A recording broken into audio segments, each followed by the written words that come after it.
প্রকাশ্যে নেশার প্রতিবাদ করে মার খেয়ে রক্তাক্ত হতে হলো এক শিক্ষককে। রাস্তায় ফেলে কিল চর ঘুষি মারল উন্মত্ত নেশাখোররা।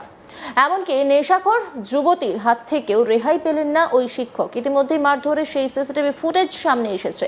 একদল নেশাখোর যুবক ও যুবতীর ওই শিক্ষককে মারধর করছে, সেই ছবি সামনে আসতেই নিন্দার ঝড় উঠে।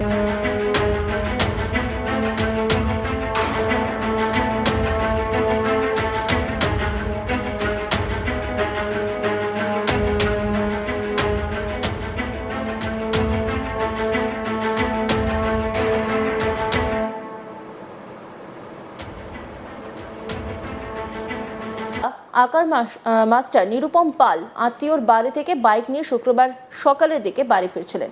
সেই সময় নন্দননগর নেতাজি পল্লী এলাকায় ঝিলের ধারে 5 জন যুবক ও এক যুবতী বসে নেশা করছিল। সাত সকালে এলাকায় প্রকাশ্যে এই ধরনের নেশা করার ঘটনা চোখে পড়তে প্রতিবাদ করতে যান আঁকার শিক্ষক নিরুপম পাল। এরপর আঁকার শিক্ষককে রাস্তায় ফেলে বেধড়ক মারধর করে যুবকরা। তারপর এলাকার মানুষ ছুটে আসতেই পালিয়ে যায় অভিযুক্তরা।